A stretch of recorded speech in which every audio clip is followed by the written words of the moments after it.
This is our spring test number 5, going through sections 1.1 all the way through 7.1, where we did solving systems using graphing. We actually touched on that.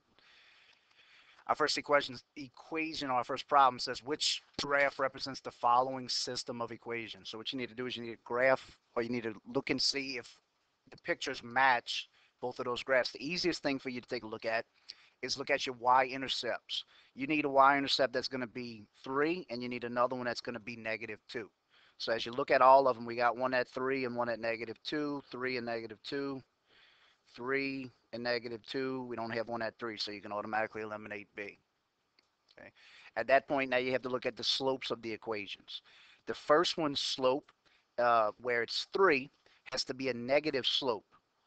As you're looking at all of these 3's, that slope's going down. This one's going up. Look at it, it's going up, so we can eliminate that one already. This slope for 3 is going up. We can eliminate that one as well. A is the only one that'll work, just based on those two elimination, or those two steps of eliminating.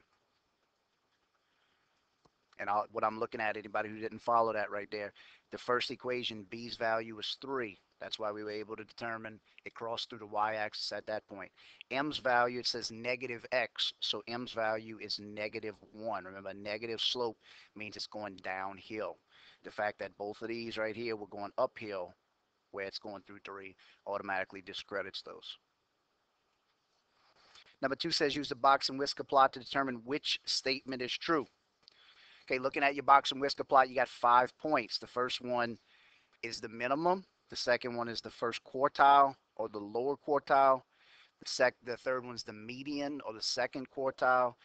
The fourth point is the Q3, the third quartile, or it's the upper quartile is another name for it, as it's listed here. And then finally, the last one is the maximum. As you look at it, it says the upper quartiles are equal.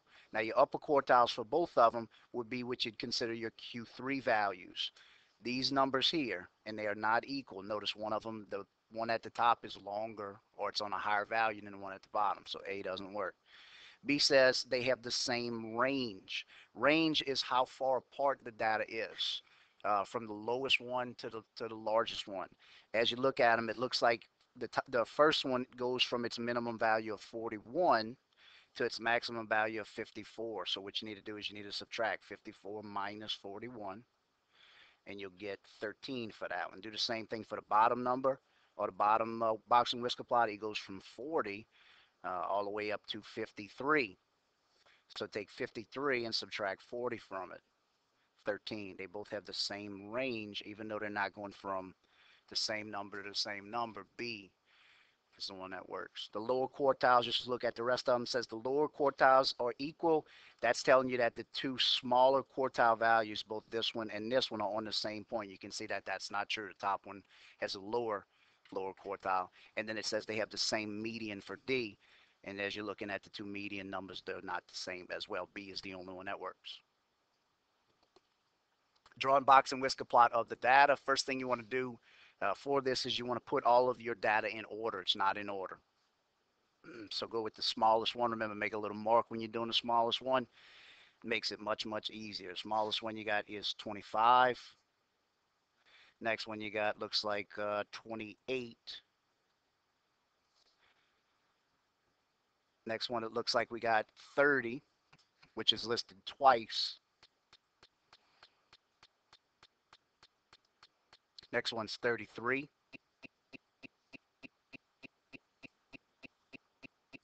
Next one's 34. Then we got 1, 2, 3 35s.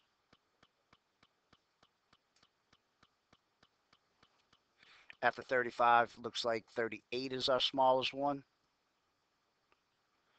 followed by 39, which is listed twice. Notice I'm marking them off again. That way I don't count them twice or forget them. Next one's 47, followed by 48. And then the last one we got is 50. So if you count and see how many values you have up through number 50, so I don't know where we can see a little bit better.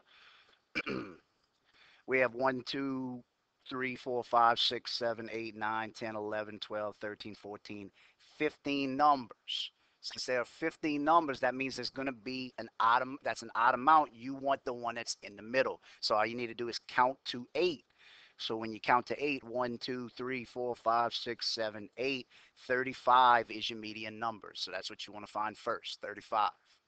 As you look at the values given to you, this median right here, notice it's at like 37 or 37 and a half the way it's listed. It already doesn't work. Median's 35, median's 35, median's 35. So both of those, all three of those pass the median. Now, if you're looking at the numbers before the one I have circled up there, there's 1, 2, 3, 4, 5, 6, 7 numbers. 1, 2, 3, 4, 5, 6, 7 numbers. Again, an odd amount. So count to 4. 1, 2, 3, 4. And you'd separate your Q1. This was your median. This is your Q1 30. So as you look at your Q1s, they're all at, that one's at 30 and that one's at 30. This one's not at 30. Notice it would have to be here. So D doesn't work. So now the choices are between B and C. So go ahead and find your Q3. There's 7 numbers on the right side of the Q2. So 1, 2, 3, 4. 39 is going to be your Q3. So as you're looking at 39 here, and your Q3 is listed at 50 there. So B is the one that's correct. It says Sasha returned home from mowing lawns at 4:15. It took her 3/4 of an hour to mow the first lawn. The second lawn took 3/4 of an hour. She took a 30-minute break between lawns. When did Sasha begin mowing the first lawn? So 3/4 of an hour, it'll help you out if you say that's 45 minutes, if you think of it this way. That's 45 minutes. So she started at 4:15. It doesn't talk about the time it takes her to drive or anything like that. But started at 4:15. If you take 15 minutes away, then she needs 30 more minutes to mow that lawn. So she started the second lawn at 3:30. She's just working backwards. That's when she started the second lawn. And it says she took a half-hour break between lawns. So now you're at the point you're at 3 o'clock. Then she started the first lawn 45 minutes before that. So she started at 2:15 is when she started. This is just logically working backwards, everybody.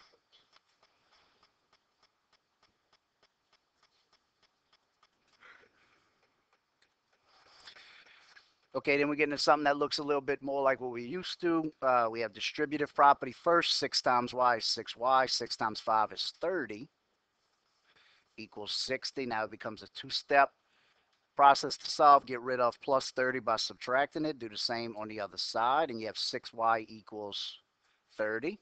Get rid of times 6 by dividing by 6. Do the same on the other side. Y is 5. On the second one, we have variables on both sides. Bring your smaller one over to your larger one. 3x is smaller, so it's positive, subtract it. Get rid of that on the right side. Do the same thing on the left. You're left with 2x minus 7 equals 5. Get rid of minus 7 by adding it. Do the same on the right-hand side. 2x equals 12. And they get rid of 2 times something by dividing by 2. Do the same on the other side to balance it. X is 6. So y was 5 for number 5, x is 6 for number 6. It was just a coincidence. Write an inequality to model the situation. A number exceeds 68. So it's not like saying 68, or it's not like saying at least 68. Remember that the difference between exceeds and at least. Think of going the speed limit. You actually have to exceed the speed limit. If the speed limit, let's say, was 68 miles an hour, I know they don't have those on signs, but let's say it was 68 miles an hour. If you were doing 68, you wouldn't get a ticket.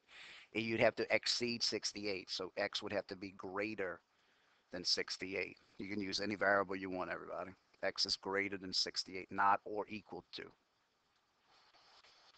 And solve the inequality and graph your solution. This is an and inequality. Remember, you're treating it, instead of having a left and a right side, now you got a left, a middle, and a right portion. There's 3 separate sections.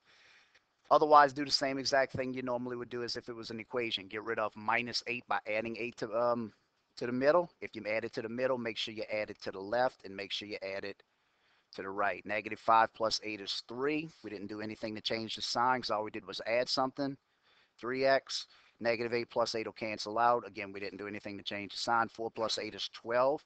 Get rid of 3 times x by dividing by 3. If you do it in the middle, make sure you do it on the left side and on the right side. 3 divided by 3 is 1. We divided it, but we divided by a positive number. So again, we didn't do anything to reverse the sign. These will cancel out and leave you with just x. And then 12 divided by 3, again, we did not reverse the sign, is 4. Now you need to graph the solution. Most people are okay getting to this point. Graphing a solution is a little bit tougher though. As you look at this solution here, it says x is less than 4. Most people are okay with that. It says x is less than 4. So if you have 0, then 1, 2, 3, 4, just where we can show what we're looking at. Less than 4, it's an open circle since it is not less than or equal to, and it's going to show everything going that direction. We'll find out how far in just a second. The other equation, or the other part of the inequality, I should say, is when you look at this side of it. Notice that you have to read that from the variable and say x is greater than 1. If you need to reverse that and put the x first and the 1 second, make sure the mouth opens up to the same side. It opens up to the x side, and graph it as x is greater than 1. Again, an open circle since it's not or equal to, and everything greater than it. What you're going to wind up with is the space between 1 and 4. And since this is an and inequality, that's how it's going to look. Solve the compound inequality, or inequalities are much easier for most people because you do them as two separate ones. Get rid of minus 9 by adding it on both sides. 8x is less than negative 8. Then get rid of 8 times something by dividing it. We're dividing by a positive number, so there's no reason to flip the inequality. X is less than negative 1, or do the other one. Get rid of plus 10 by subtracting it. Do the same on the other side. 2x is greater than 0. Get rid of 2 times something by dividing it. X is greater than 0. So we got two inequalities. Graph them separately on a line. You don't have to show much right here, 0 and negative 1.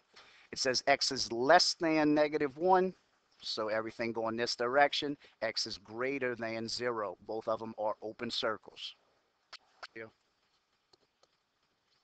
Okay, number 10 says find the slope of the line. Remember, you need to find 2 points that are passing through integer intersections. That means you don't want them to go through the middle of lines. You want them to go through where it's an intersection. Like your y-intercept's a good one for sure. You can see that one, and you can clearly see that it's passing through this one. It passes through 2 more on its way to that one, but just to look at the 2 intercepts is probably the easiest way to see it.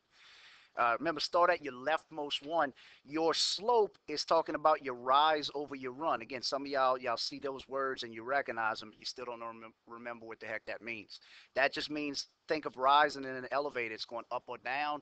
Over run, and it's going left or right. Remember, if you're going up, it's positive. Down, it's negative. You're going left, it's negative. To the right, it's positive. So from the lefternmost one, see how many times you have to go up or down to get to the next one. You got to go down 1, 2, 3 times. That's negative 3 since we went down. And you got to go to the right 1, 2, 3 times. That's positive 3 since we went to the right. Negative 3 over 3 means negative 3 divided by 3. Your slope, remember slope's represented with an M, like 2 little mountain peaks, is negative 1 for that one.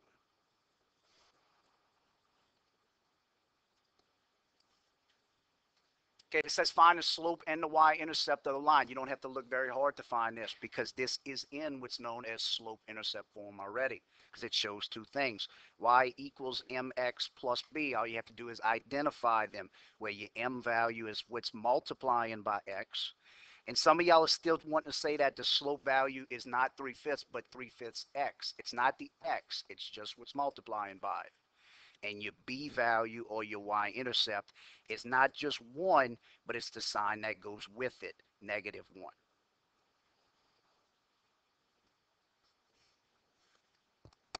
Write the slope-intercept form of the equation. So you need the slope-intercept form, so you need 2 things. You need a slope and you need the intercept. The first thing we need to do is we need to find out how many times we have to go up or down over how many times we got to go left or right to get the slope. So we have to go up 1, 2, 3, 4, 5 times. That's positive 5 over 1, 2, 3, 4, 5, 6 times positive 6. So your slope is going to be 5 over 6. That's one of the things we're going to use to write our equation. The other thing we're going to use to write our equation is our y-intercept. Our y-intercept is at 1/2. We're going to estimate for this one where we don't make it take long. So our b value is 1/2, or 0.5. So you have two things you need to write. Y equals mx plus b is your slope-intercept form. Leave y, leave equals, put yourself a space for your m, and then leave yourself a space for your b and plug them in. Y equals 5 over 6x, and then b's value is positive or plus 1/2. 5 over 6x plus 1/2.